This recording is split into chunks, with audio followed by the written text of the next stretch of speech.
ओम शांति। वाणी चल रही थी 12 मार्च 1968। दूसरे पेज की अंतिम लाइन में बात चल रही थी कि शरीर मिलने से पार्ट बजाते हैं। ये बात हम जानते हैं कि हर एक को पार्ट मिला हुआ है। 12/3/68 की वाणी का तीसरा पेज। इस दुनिया में तो हमको पार्ट मिला हुआ है, परंतु वो तो हमारा घर है। जो बाप का घर है वो हम आत्माओं का घर। वहाँ शांति धाम में शांति से रहते हैं, और यहाँ तो पार्ट बजाना ही है। अभी बाप कहते हैं भक्ति मार्ग में तुमने मेरी व्यभिचारी पूजा की।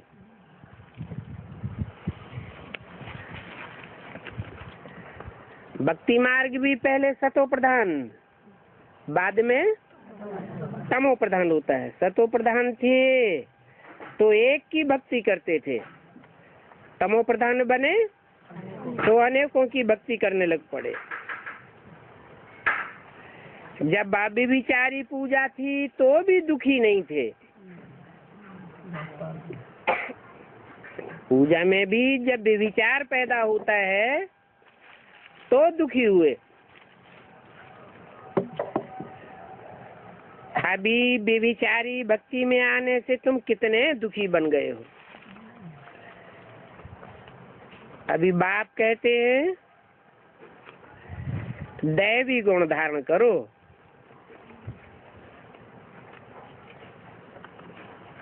फिर भी बाप के कहने पर भी आसुरी गुण क्यों दिखाई देते हैं। बाप को बुलाया है, आकर के हमको पावन बनाओ। बुलाने का मकसद क्या है? पावन बनाने के लिए बुलाया है। ऐसे तो नहीं ज्ञान सुना करके चले जाओ फिर हम अपने आप पावन बनते रहें। पावन बनाने के लिए बुलाया है तो फिर पतित क्यों बनते हो? इसमें भी अर्थात पतित बनने में भी खास काम को तो जरूर जीतना है।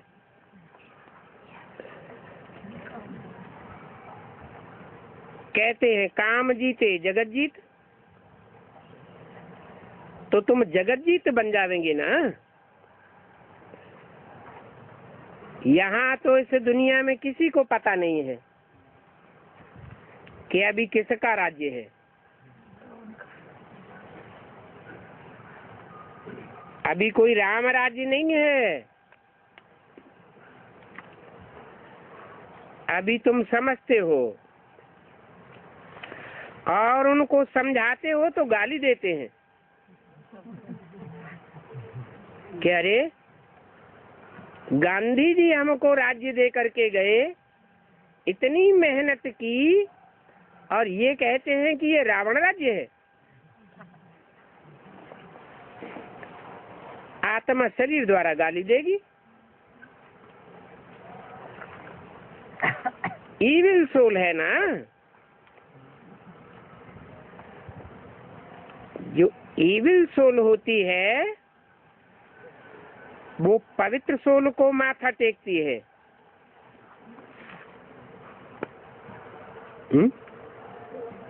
इसका क्या मतलब हुआ? वो हमको गाली क्यों देते हैं? क्योंकि हम भी पवित्र आत्मा नहीं है। अगर पवित्र देवात्मा बने हो तो वो ईविल सोल भी हमको गाली दे नहीं सकती।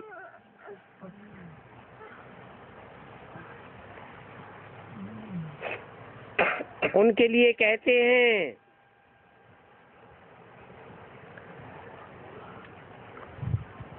कि पतित आत्मा पवित्र की पूजा करती है। वो तो परमात्मा के लिए कह देते हैं आप ही पूजिए, आप ही पुजारी।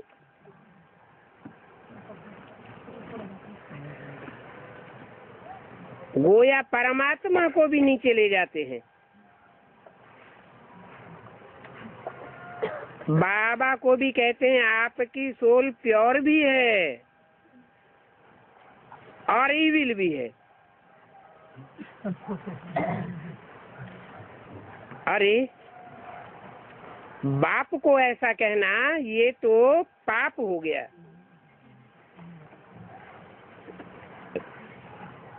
ऐसे ऐसे पाप करते करते महाविनाशकारी दुनिया बन जाती है।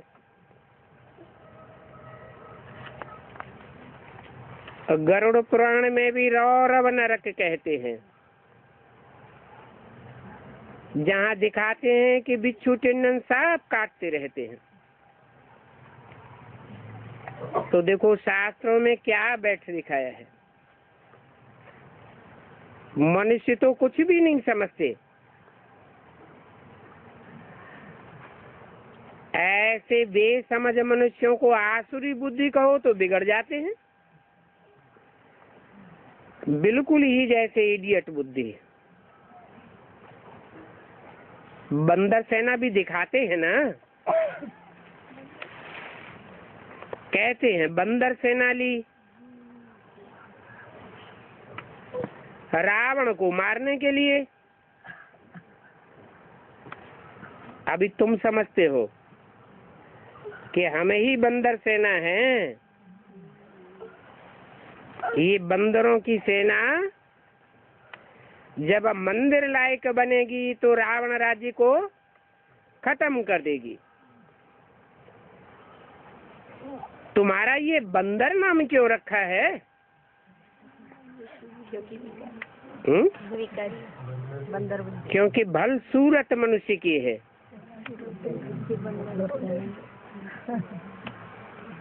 मनुष्य की सूरत होते हुए भी जो ज्ञान का मनन चिंतन मंथन करना चाहिए वो नहीं करते हैं। जैसे बंदर चंचल बुद्धि होता है ना, ऐसे बंदरों में सल कामी, क्रोधी, लोभी, मोही, अहंकारी, अति के बन गए। कोई जानवर इतना विकारी नहीं होता।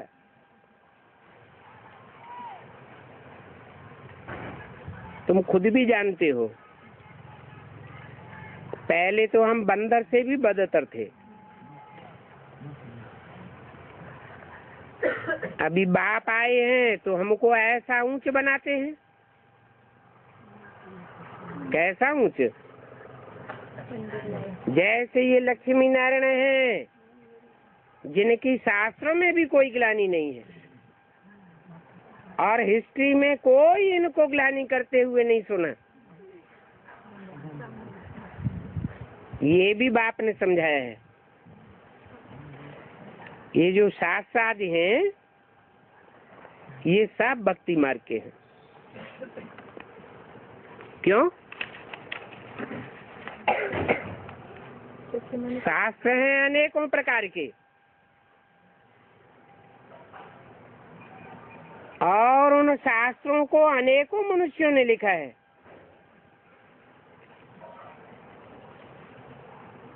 इसलिए उनको कहेंगे भक्ति मार्ग। भक्ति मार्ग आता है रावण से। रावण को अनेकों सिर दिखाते हैं।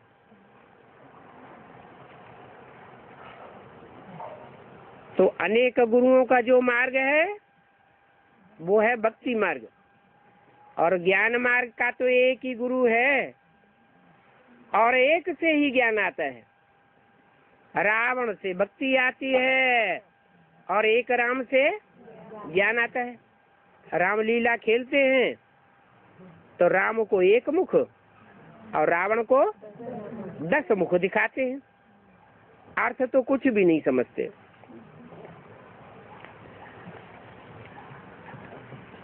इन भक्ति से मेरे को कोई भी नहीं मिल सकता। ये शास्त्र आदि पढ़ते पढ़ते तमो प्रधान बनते जाते हैं।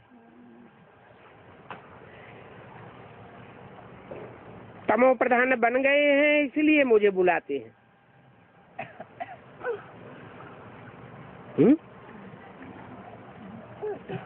अरे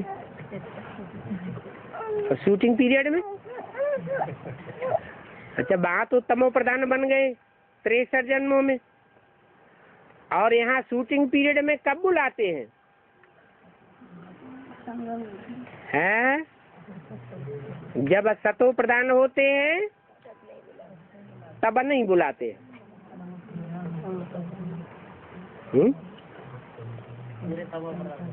और जब तमो प्रधान बनते हैं तो बुलाते हैं।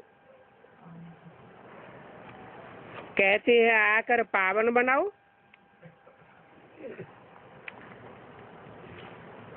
बुलाते हैं तो पतित ठहरे ना। पावन देवताएं कोई बुलाते हैं क्या?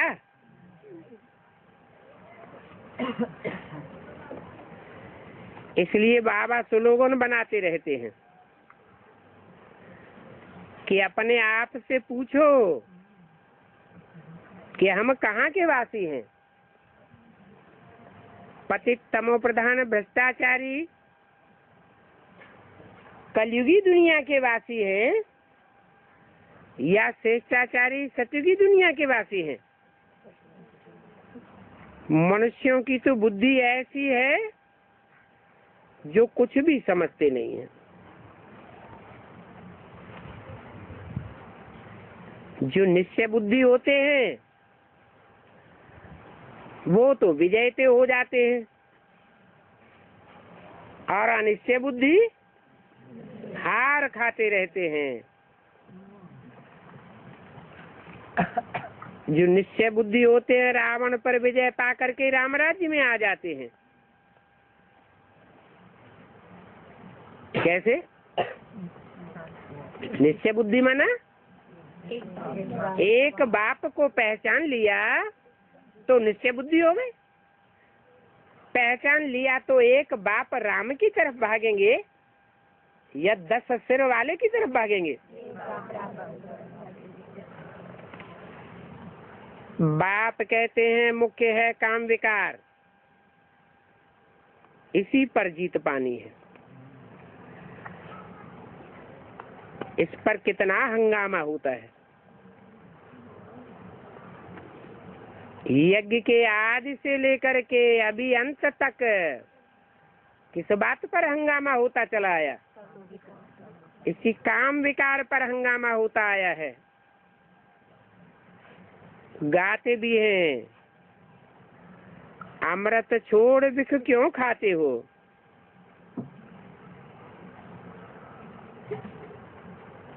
अमृत नाम सुनते हैं तो वो समझते हैं गौमुख से अमृत निकलता है।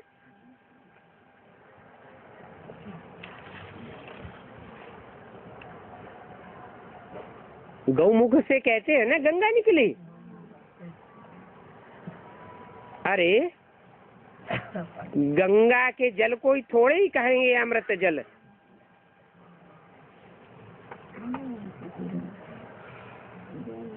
बाकी कोई गौमुख आदि भी है थोड़े ही।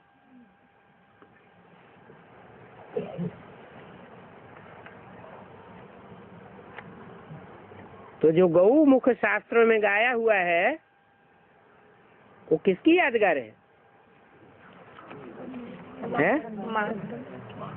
ह्यूमन गौओं की यादगार है। स्त्री तो पति को भी ईश्वर समझती है।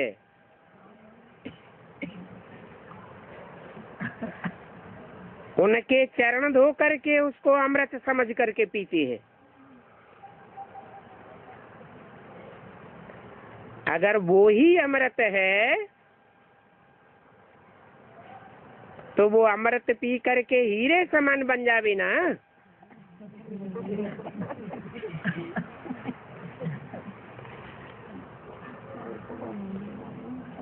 ये तो बाप आकर के ज्ञान देते हैं।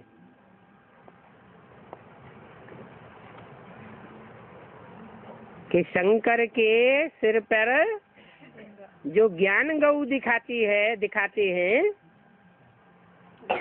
वो वास्तव में कोई कन्या है। जब तक बाप के कनेक्शन में है तो ज्ञान गंगा है, और बाप से कनेक्शन टूट जाता है तो नदी नाला बन जाती है।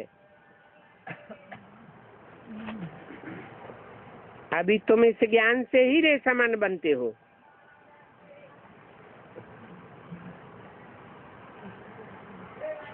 पानी का नाम कितना बाला कर दिया है।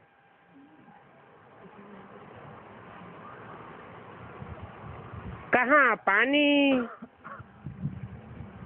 और कहाँ सागर। कहते हैं सागर से अमृत कलश निकला।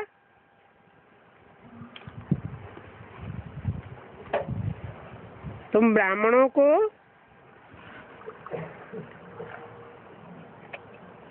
इन बातों का पता है और किसी को भी पता नहीं है। वो लोग कौरव पांडव कहते तो हैं, परंतु पांडवों को ब्राह्मण थोड़े ही समझते हैं। है? कहते हैं पांडव, समझते हैं पांडवों को देश निकाला मिला। देश से बाहर खदेड़ दिया। अभी तुम समझते हो, हम भी खदेड़े हुए हैं, हमको भी देश निकाला मिला है। तो जिनको देश निकाला मिलता है वो पांडव हैं, पंडा बाप के बच्चे।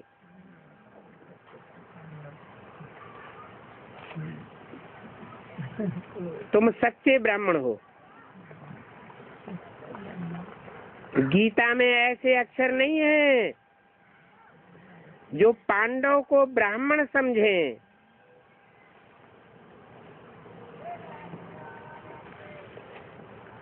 बाप बैठ सभी जो वेद शास्त्र आदि हैं सबका सार समझाते हैं।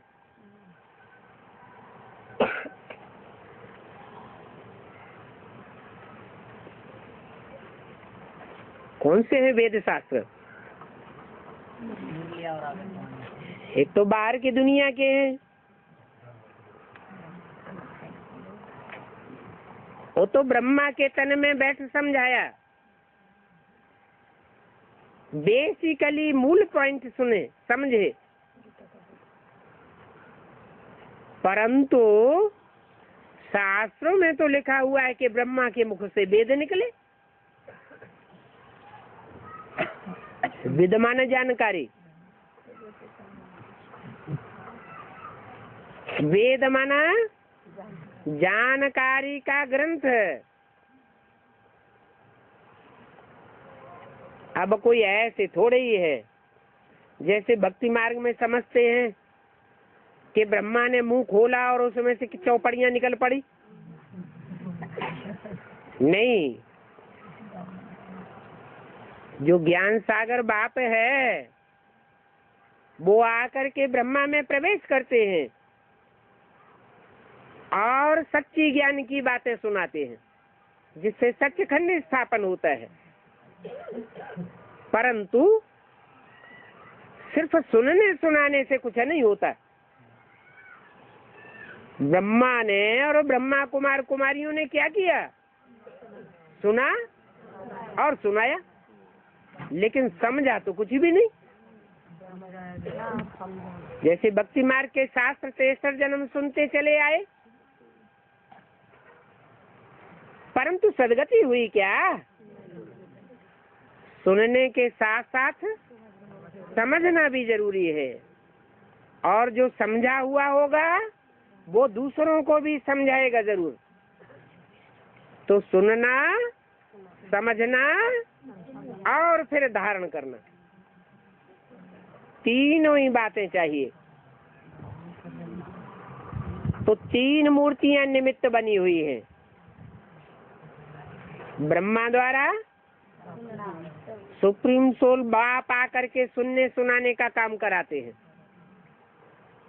शंकर के द्वारा तीसरे नेत्र के रूप में समझते हैं। ये बुद्ध रूपी तीसरा नेत्र है ना, तीसरे नेत्र के रूप में समझते हैं और समझाते भी हैं।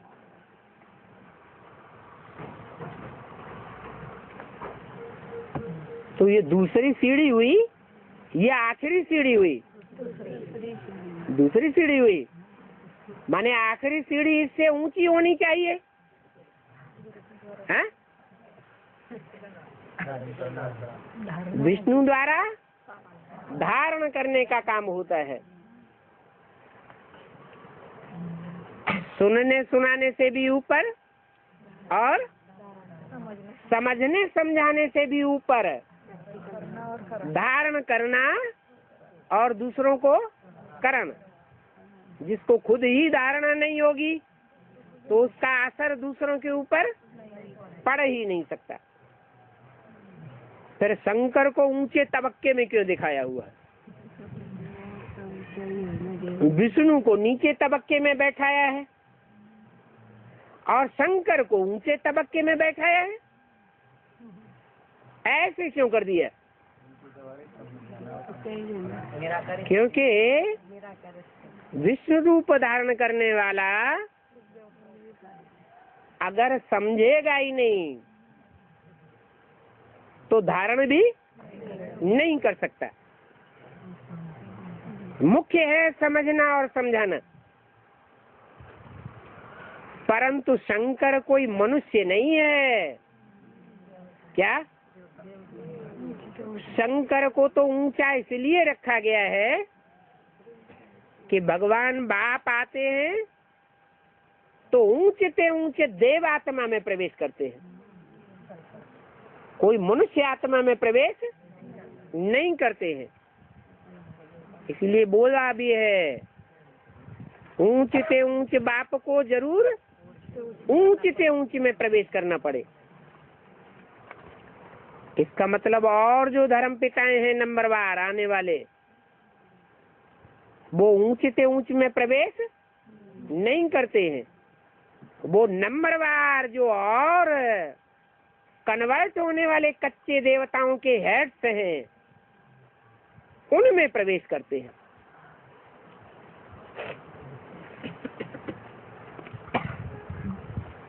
तो बाप बच्चों को कहते हैं, इन शास्त्रों में जो कुछ तुमने पढ़ा हुआ है और जो कुछ हम सुनाता हूँ, वो जज करो, क्या राइट है और क्या रंग है। ब्रह्मा के द्वारा मुरली चलाई गई, उसमें सुनते तो आए, भगवान बाप सर्वव्यापी नहीं है।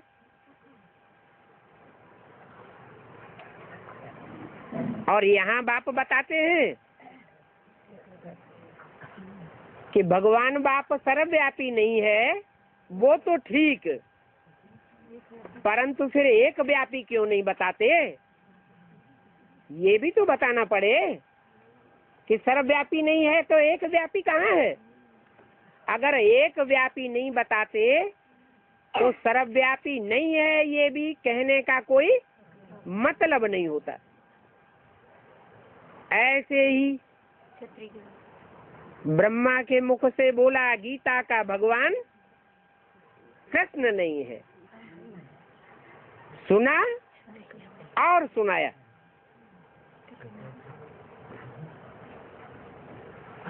अब गीता माता है, गीता पति भगवान है,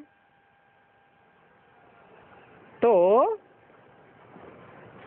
पति पत्नी का जो संबंध है वो साकार में होगा या निराकार में होगा? साकार में होगा।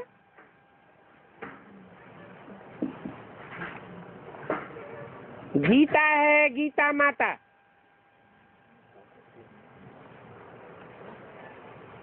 और भक्ति मार्ग में कृष्ण को गीता का भगवान मान लिया। मुरली में बताए दिया, ब्रह्मा के मुख से बोल दिया, ब्रह्मा ने इतना सुन लिया, ब्रह्मा कुमार कुमारियों ने भी सुन लिया। क्या गीता का भगवान कृष्ण नहीं है? लेकिन जो कहते हैं कि गीता का भगवान कृष्ण नहीं है, तो सोचना तो चाहिए गीता कहाँ सुनाई गई, कब सुनाई गई, कहाँ की यादगार है? संगम युग की यादगार है। तो संगम युग में इस समय वर्तमान भगवान बाप कृष्ण के अंतिम चोले में आकर सुनाते हैं या नहीं सुनाते हैं? हैं? अंतिम चोले में आकर सुनाते हैं। उसे कृष्ण कहो अथवा दादा लेखराज ब्रह्मा कहो, अंतिम चोले को।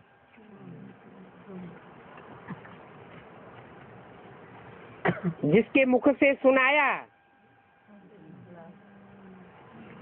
तो सुनाने वाला साकार में कृष्ण नहीं है, कृष्ण उर्फ ब्रह्मा नहीं है। क्या साकार सुनाएगा या निराकार बिंदु सुनाएगा? साकार ही सुनाता है। तो सुनने सुनाने वालों की बुद्धि में नहीं बैठता कि गीता का भगवान कृष्ण कैसे नहीं है। अभी तुम बच्चों की बुद्धि में बैठ गया है कि गीता का भगवान समझू होगा, समझाने वाला होगा, या सिर्फ भक्ति मार्ग की रस्म सुनने सुनाने की निभाने वाला होगा। यज्ञ के आदि में भी ब्रह्मा बाबा को साक्षात्कार हुए,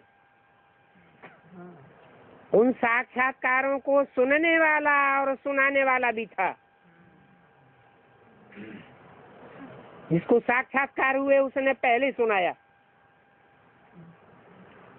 और जिसने पहले सुना और फिर सुनाया वो गीता माता हुई। परंतु कृष्ण उर्फ दादा लेखराज की आत्मा ने पहले पहले किसको सुनाया?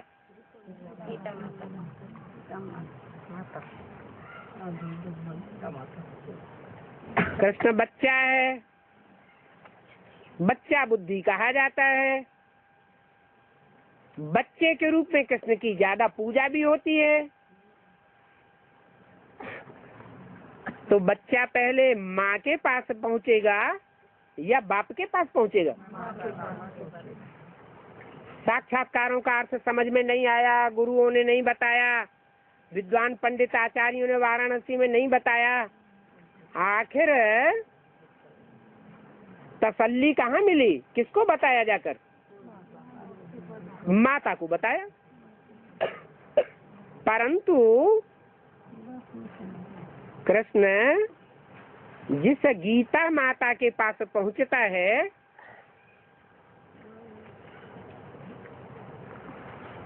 वो माता आदि माता तो हुई, सुनने सुनाने वाली हुई या समझने और समझाने वाली हुई? माने भक्ति मार्ग का फाउंडेशन डालने वाली हो गई, क्योंकि भक्ति मार्ग में ही सुनना और सुनाना होता है।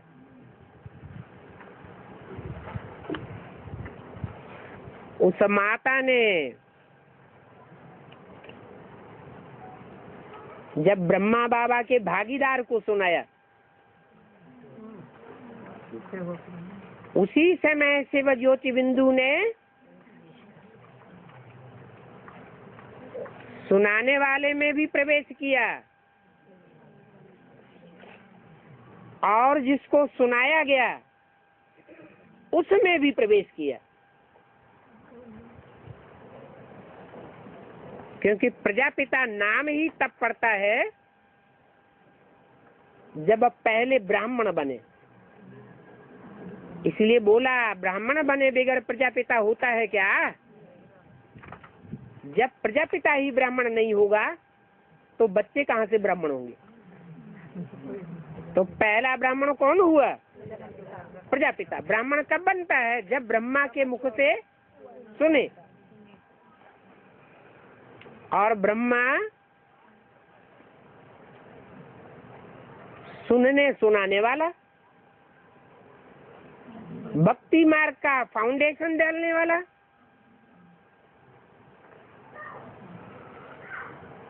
यज्ञ के आदि में सिंध हैदराबाद में चारों तरफ आवाज उड़ी, भगवान का काम चल रहा है। तो वो आवाज का फाउंडेशन आधार साक्षात्कार थे या ज्ञान था? सबको साक्षात्कार होते थे। सफेद पोष के साक्षात्कार होते थे, फिर कृष्ण के साक्षात्कार होते थे। तो लोगों को झट समझ में आ जाता था कि ये कृष्ण है और ब्रह्मा के रूप में पार्ट बजाना है। तो आज में फाउंडेशन ज्ञान का पड़ा ही तब जब भक्ति के साक्षात्कारों की भरमार हो गई, परंतु उसमें ज्ञान नहीं कहेंगे। ज्ञान की बीजारोपण की बात तब शुरू होती है जब कृष्ण बच्चे का बाप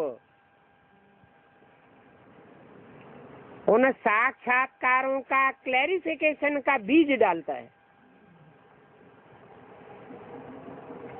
बीज किसमें पड़ता है? माता में बीज पड़ता है। माताओं में भी सब माताएं एक जैसी समझदार होती हैं, धारणावान होती हैं, यह अंतर होता है। तो यज्ञ के आदि में 2 माताएं थी।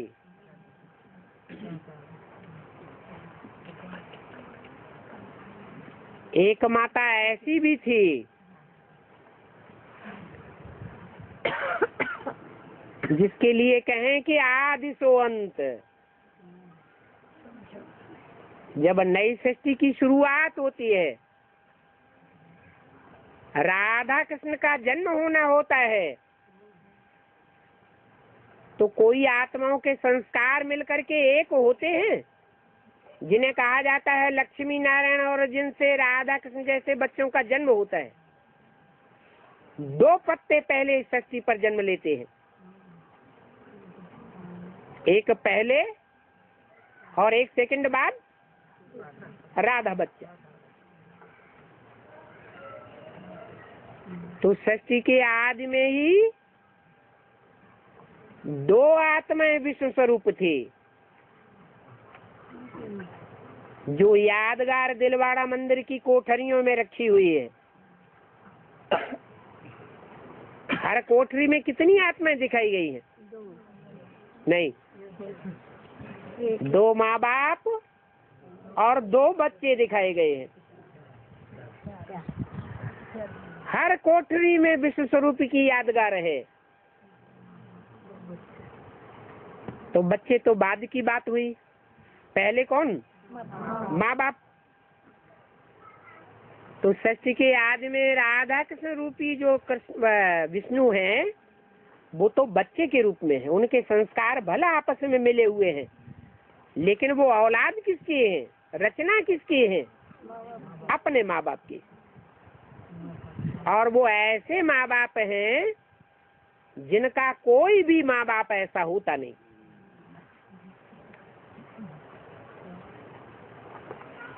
विष्णु रूप, विष्णु माने माता पिता दोनों के संस्कार सृष्टि के आदि में मिले हुए होने चाहिए।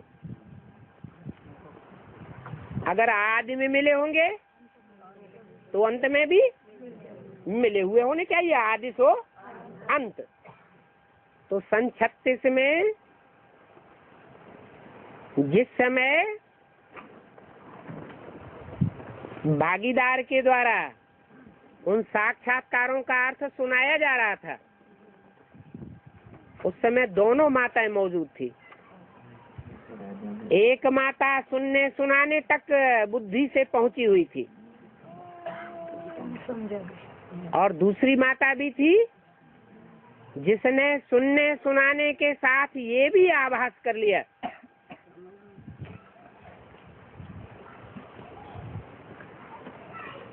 कि कृष्ण के रूप में कौन बच्चा पैदा होगा नई दुनिया में, और उसका वर्तमान समय पार्ट क्या है। अंदर में समझ भी लिया, लेकिन कोई जरूरी नहीं है कि हर आत्मा जो बात अंदर में समझ लेती है वो बाहर सुना भी सकती है। बहुत सी माताएं हैं अंदर अंदर ज्ञान की गहराइयों को समझती हैं, बहुत से भाई हैं जो अंदर अंदर ज्ञान की गहराइयों को समझते हैं, लेकिन दूसरों को सुनाए नहीं सकते। बेसिक नॉलेज में भी ऐसे था कि बहुत से बच्चे ये अनुभव करते थे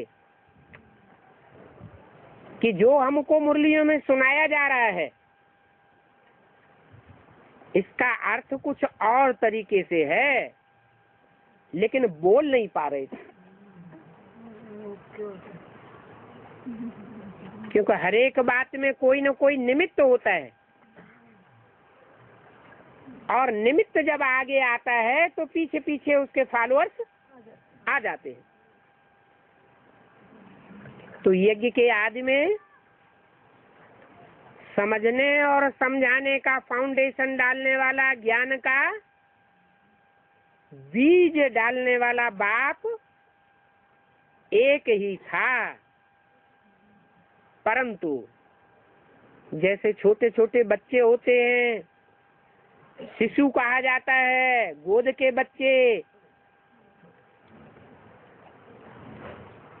थोड़े बड़े भी हो जाएं और उनसे पूछा जाए जब बोलने चालने लगे कि तुम्हारा बाप कौन, तुम्हारा बीज किसने बोया, कब बोया, कैसे बोया, तो कुछ जवाब दे पाएंगे? कुछ जवाब नहीं दे पाएंगे। ऐसे ही ये बेसिक नॉलेज में जो भी ब्राह्मण पैदा हुए उनको ज्ञान देने का निमित्त बच्चा बुद्धि था या बाप था? कौन था बच्चा बुद्धि? कौन? ब्रह्मा। ब्रह्मा और कृष्ण बच्चा। तो जब जन्म देने वाला ही बच्चा बुद्धि होगा तो जो भी ब्राह्मण होंगे वो सब बच्चा बुद्धि हुए। बच्चा बुद्धि माना प्राइमरी स्कूल की परीक्षा देने वाले, पढ़ाई पढ़ने वाले। प्राइमरी स्कूल में पढ़ने वालों की संख्या ज्यादा होती है या ऊंची पढ़ाई पढ़ने वालों की संख्या ज्यादा होती है? आज भी प्रैक्टिकल में देख सकते हैं कि ब्राह्मणों की दुनिया में बच्चा बुद्धियों की संख्या ज्यादा है और समझदार ऊंची पढ़ाई पढ़ने वालों की संख्या बहुत बहुत थोड़ी है।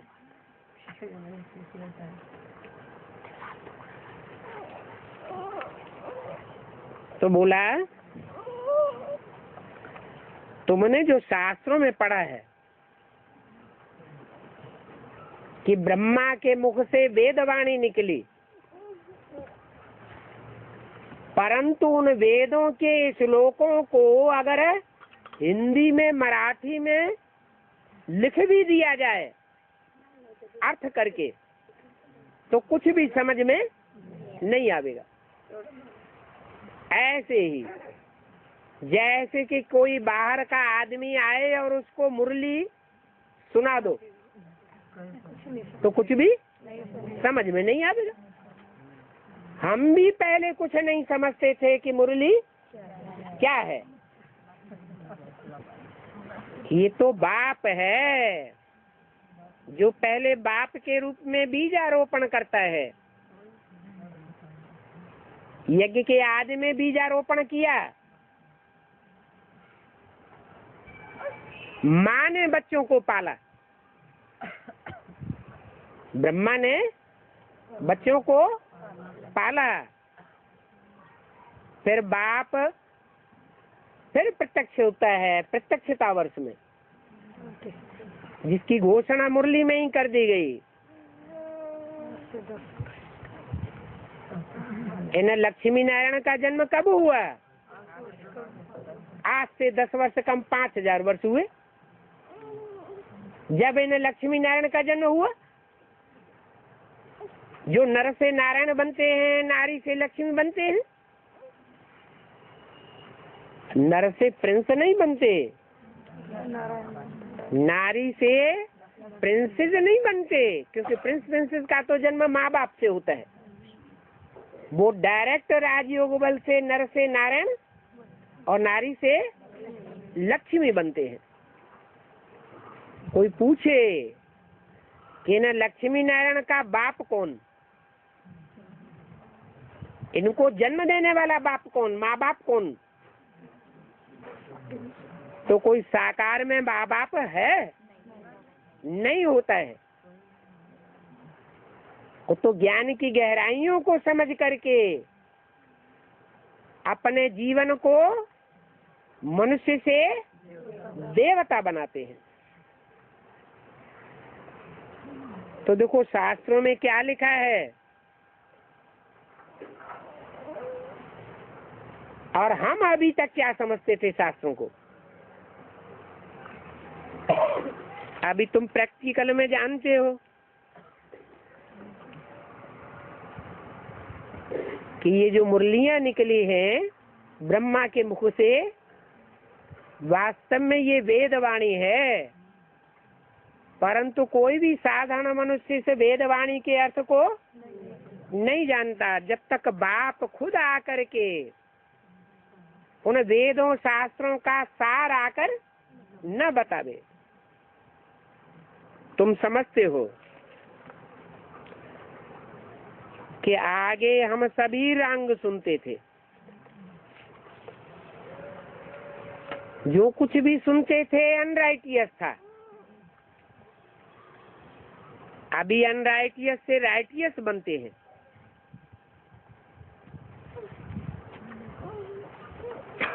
क्योंकि कलयुग के अंत में सब अनराइटियस बन जाते हैं।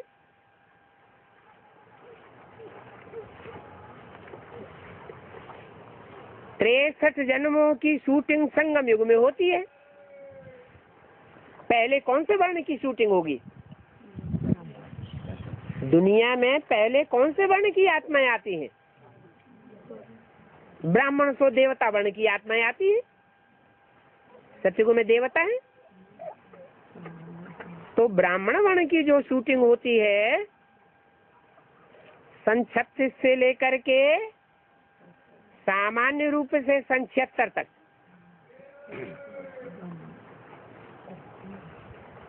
जो भी शूटिंग होगी उसमें ब्रह्मा की रहबरी चाहिए ना,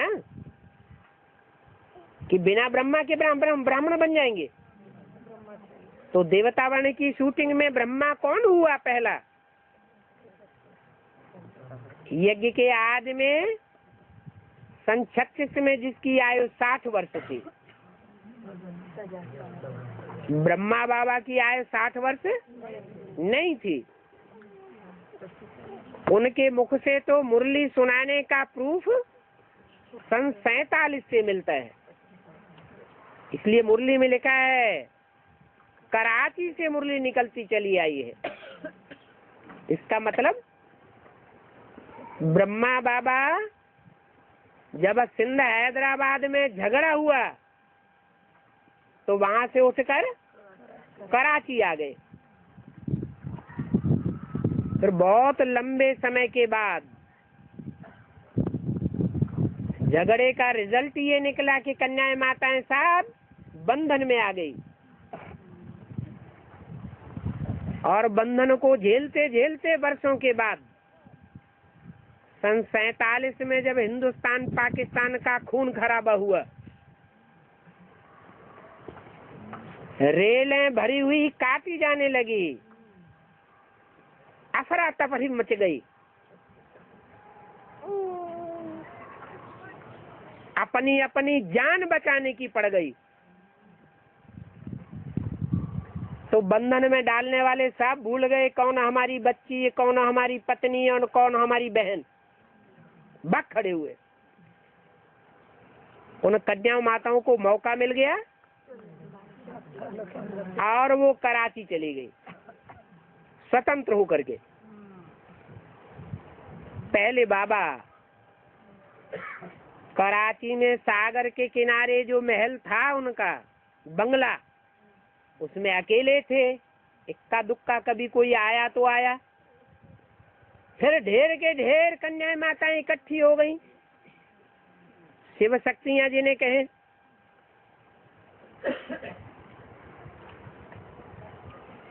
तो नशा चढ़ेगा या नहीं चढ़ेगा? ब्रह्मा बाबा का नशा चढ़ गया, हिम्मत आ गई, और हिम्मते बच्चे तो मदद बाप बन गए। बाप ने प्रवेश किया और मुरली चलना शुरू हुई। इसलिए पहचान दी है कि मालूम कैसे पड़ता है इनमें बाप भगवान है, जब ज्ञान सुनाते हैं। कहते भी हैं जिस तन में प्रवेश करूं उसका नाम ब्रह्मा रखना पड़े।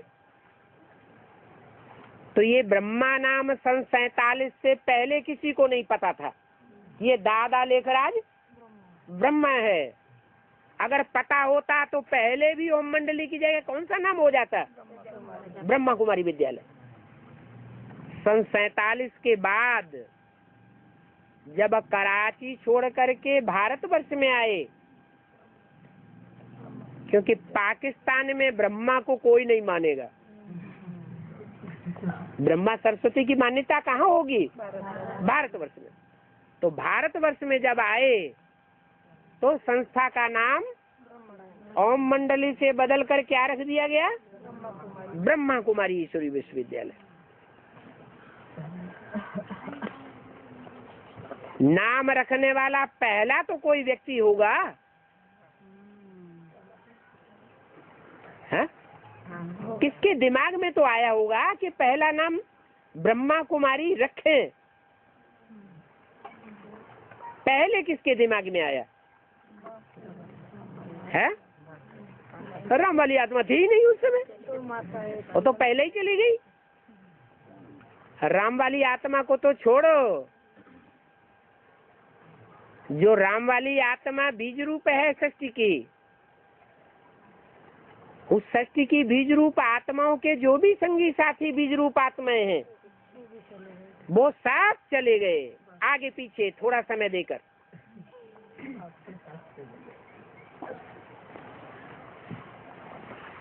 वो दूसरा जाके जन्म लेते हैं।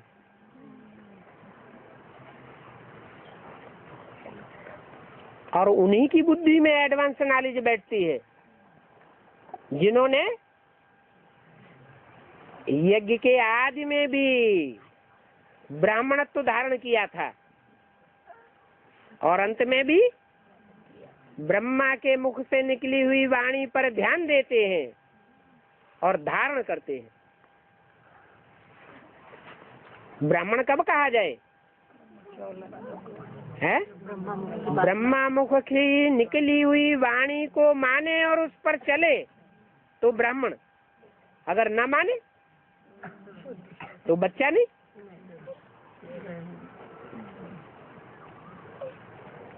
तो सिंध हैदराबाद से कराची जाकर और कराची से सारा संगठन माउंट आबू आकर के फिर नाम पड़ा ब्रह्मा कुमारी ईश्वरी विश्वविद्यालय।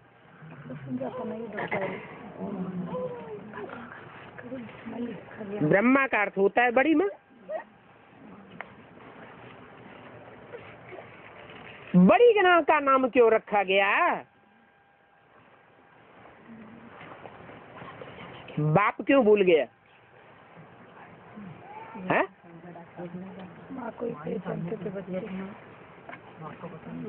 क्योंकि जो नाम रखने वाला मुख्य बच्चा बुद्धि है वो खुद भी अपन को ब्रह्मा माने बैठे। पहला ब्रह्मा, आदि ब्रह्मा।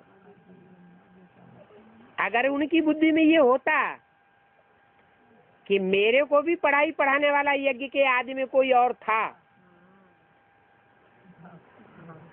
तो ब्रह्मा से पहले प्रजापिता शब्द जरूर लगाते,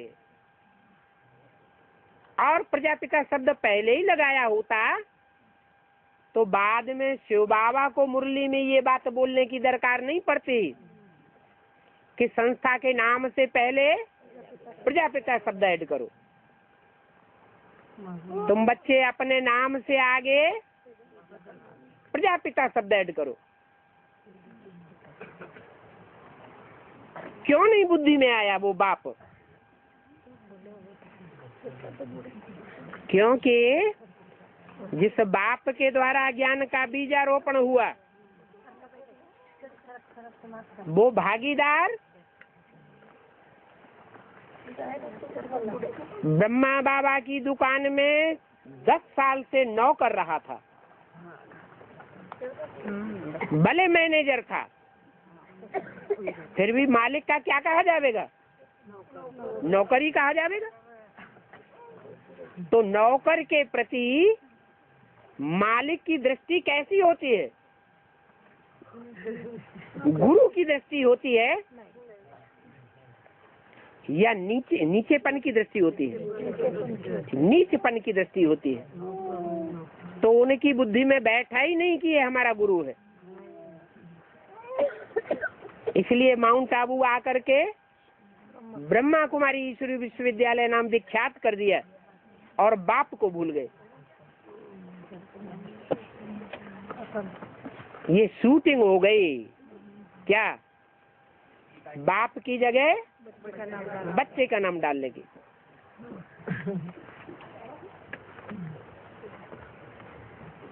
सात साल में जो यज्ञ के आदि में बीज बोने वाला पिता बनता है, प्रैक्टिकल में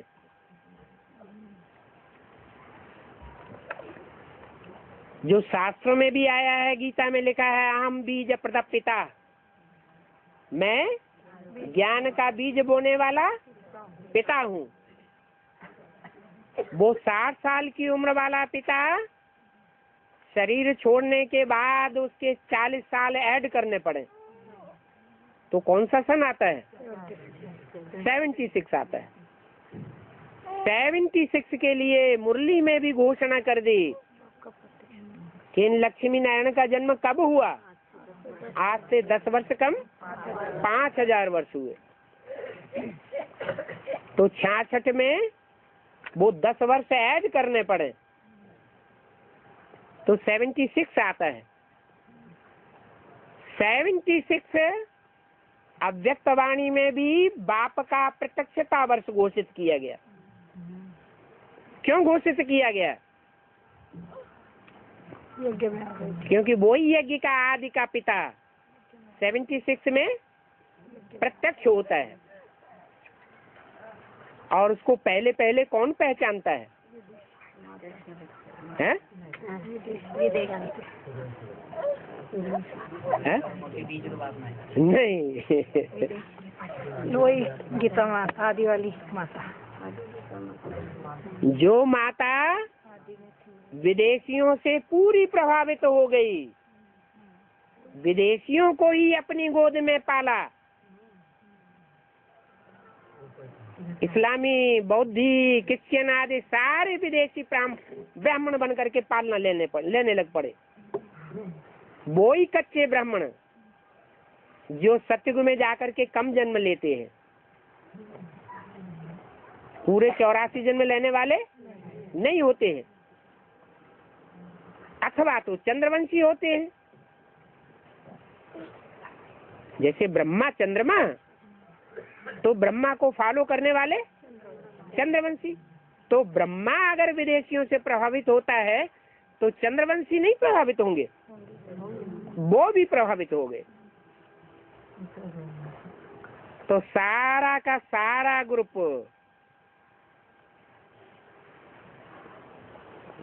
कन्वर्टेड आत्माओं का हो गया।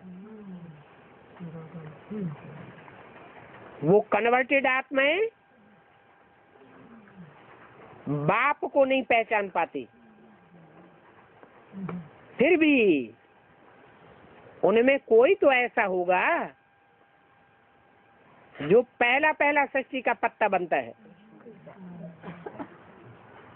हैं? कौन? कृष्ण वाली आत्मा पहला बच्चा तब बनती है, तब अपन को समझती है कि मैं सृष्टि का पहला पत्ता कैसे हूँ, जब स्थूल शरीर का बंधन छूट जाता है।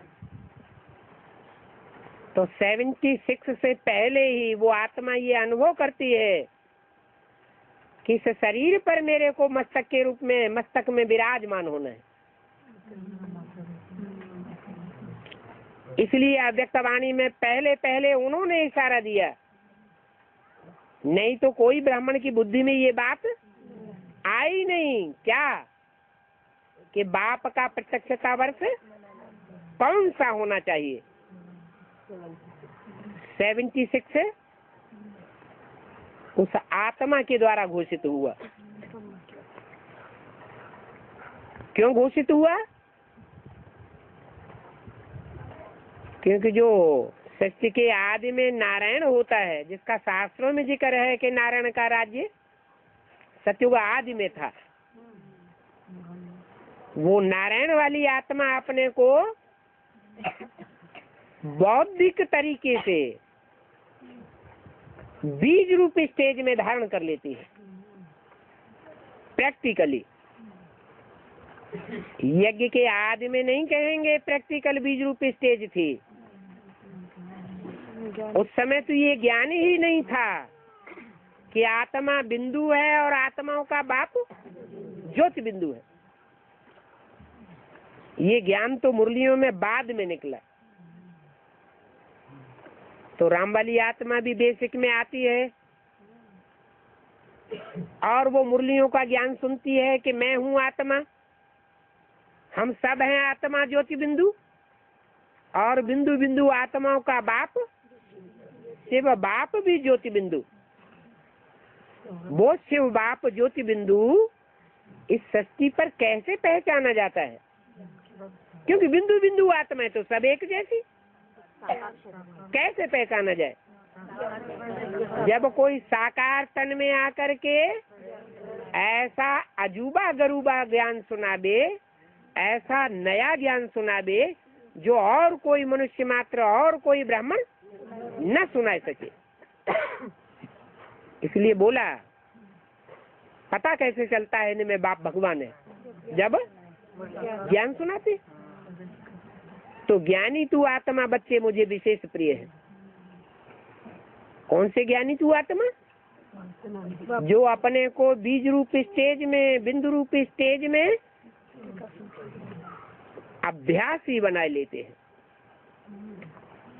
क्या वो बेसिक में पढ़ाई पढ़ने वाले ब्राह्मण अभी भी अपन को बिंदु रूप आत्मा नहीं समझ पा रहे हैं, आत्मिक स्थिति नहीं धारण की है, देह भान में है, इसलिए बाप को नहीं पहचान सकते।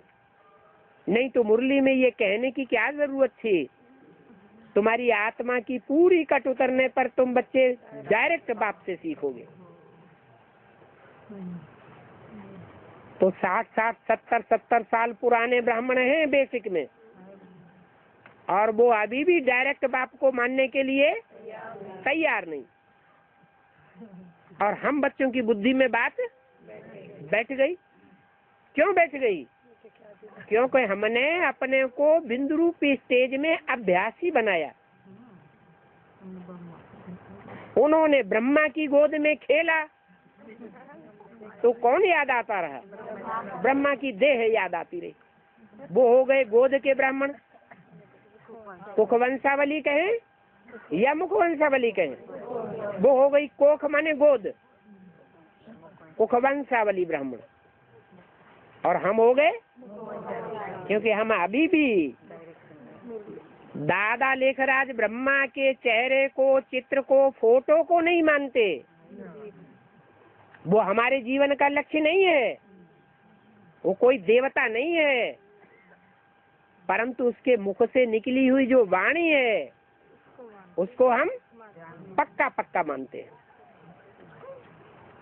और हमारे में भी कोई कोई ऐसे बीज रूप ब्राह्मण हैं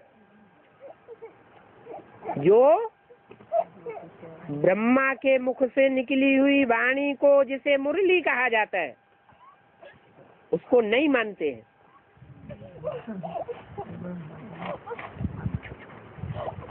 ब्रह्मा के द्वारा उस समय जो साक्षात्कार से बनाए गए चित्र थे उनको भी नहीं मानते हैं। ब्रह्मा के डायरेक्शंस का तिरस्कार किया है। हम समझ जाते हैं ये ब्राह्मण धर्म के पक्के बच्चे नहीं हैं, ये वो बीज रूप आत्माएं हैं जिनके ऊपर विधर्मियों का मोटा मोटा छिलका चढ़ा हुआ है। इसलिए विधर्मियों के प्रभाव में आ जाती हैं और ब्रह्मा मुख से मुरली निकली हुई मुरली के ऊपर उतना ध्यान नहीं देती। मनुष्यों के मुख से निकली हुई बातों के ऊपर उनका विश्वास पक्का हो जाता है। ओम शांति।